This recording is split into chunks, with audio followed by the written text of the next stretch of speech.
For years, Harbor Freight has exclusively sold Jackery portable power stations, but in the last few months, Predator, which is basically a Harbor Freight brand, has come out with their Predator 350 portable power station. So in today's video, we're gonna go to Harbor Freight Tools, we're gonna buy that Predator 350, and we're gonna test it and see if it's worth the price. Harbor Freight is about 90 minutes away, but there are 2 Harbor Freights in that range. And so I'm hoping, because the website does say that they have it in stock at both of those stores, that they do have at least one in stock in either of those stores. So let's hit the road and see if we can get that Predator 350 portable power station.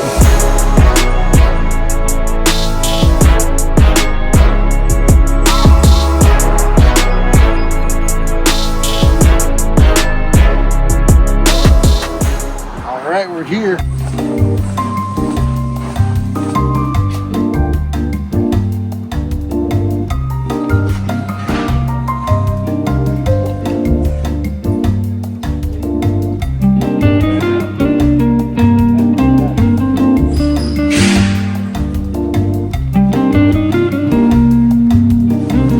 Yeah.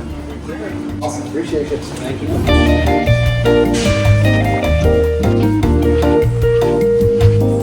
ITC members this weekend get 20% off. I don't think my membership is current. It's We're like, gonna add one and see if it's safe. oh, okay, perfect. Yep. So So we're at 272. That's just the 10% off. yeah. So if I renew it, it might come down a little lower. Or it might just get you a free one. Same price. Awesome. 272. Hey, my kind of deal. Well, I do actually like to have that membership, but I only renew it like this. Yep. And there's that receipt for you there. Thank you so much. Have a good one. You as well. So on the website, this was listed at $279.99. That was the price also in there, but I had a 10% off coupon, and that brought the price down to $272. But they decided to check and see if I could upgrade my Inside Track Club, and by upgrading that, I got a free 1-year membership coming out to about $272.40 after tax and everything. We're back here in the laboratory where we're going to test all the Predator 350's capabilities, starting with a lightning fast unboxing.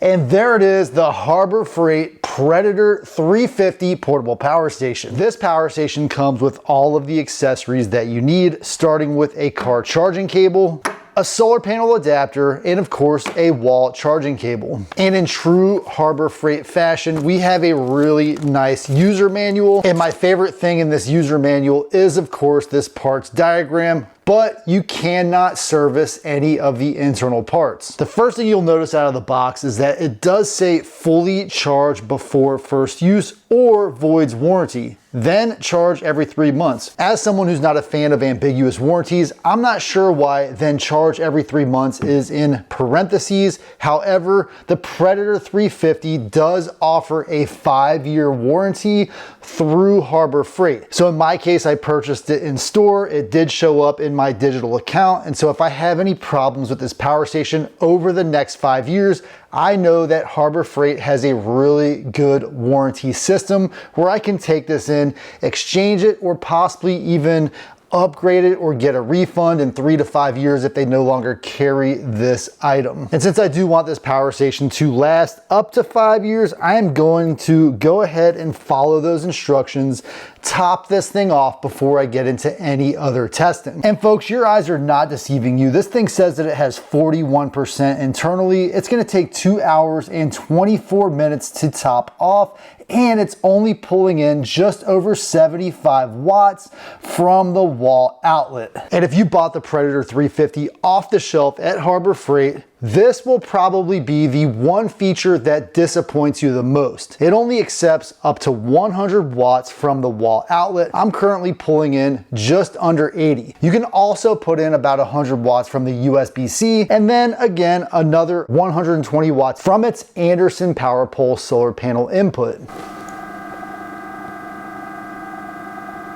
We're just a few minutes into this recharge and the power station is making a little bit of noise, almost like a small electric motor. It is, of course, the fan running. It doesn't sound bad by any means, but it is definitely a noticeable sound. The Predator 350 shares essentially all of its details on the front. It does have these two 12-watt USB-A's, a 100-watt USB-C, a 12-volt 10-amp or 120-watt car-style outlet. It's designed to run a continuous 350 watts from these two AC outlets with surges up to 700 watts at 120 volts and a pure sine wave neutral floating inverter. And the internal battery claims to be a 294 watt hour lithium iron phosphate with up to 3,500 cycles at 80% of its full capacity remaining. The display is actually not that bad. It shows the percentage battery remaining. At this point, it shows that it is recharging. It's getting an input wattage of 77 watts with 2 hours and 12 minutes remaining to a full state of charge. It does show me here that the fan is operating. If I activate the DC,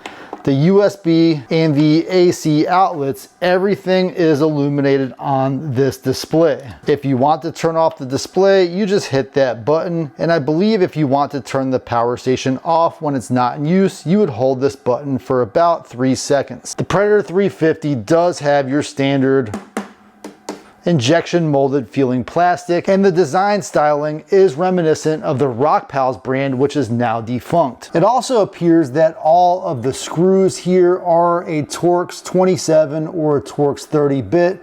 I'm not going to disassemble this power station, but if for some reason you wanted to get inside, you would be able to open essentially all of these screws. So if looks and feel are something that is important to you, this thing will not disappoint. I've been talking for quite a while and I still have over 2 hours remaining for this thing to fully top off. So I'm gonna go take care of a few things, maybe run a half marathon, watch a movie, cook a meal, and then I'll be back to check in on the power station. And the Predator 350 took every one of those 2 hours and something minutes to get a complete recharge. Now I want to do a rapid fire with some AC inverter testing, starting with the smallest load for today, which is a 200 watt heater that I like to use. I'm just going to go ahead and crank that right up.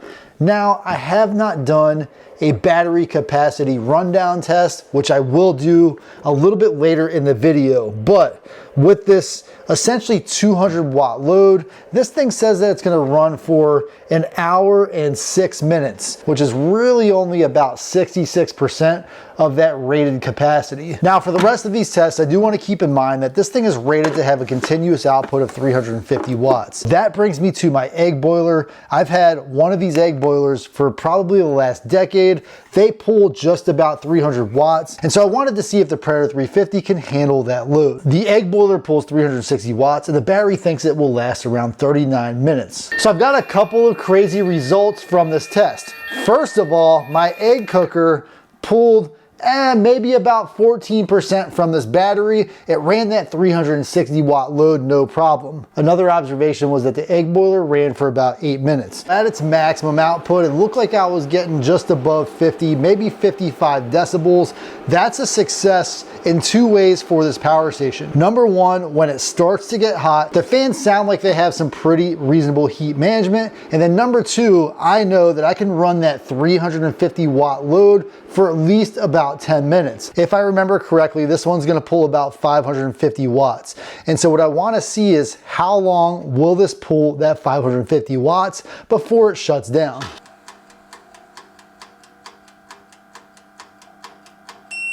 So definitely overloaded it. It felt like maybe 10 seconds. This does at least go above that 350 just a little bit. And to reset the device, I'm simply gonna turn off that AC inverter and then turn it back on. So this water kettle is definitely not gonna work, but it does pull about 700 watts. And so I wanted to just let it go and see if it will pull that 700 watts, at least for a few moments. Let's get started.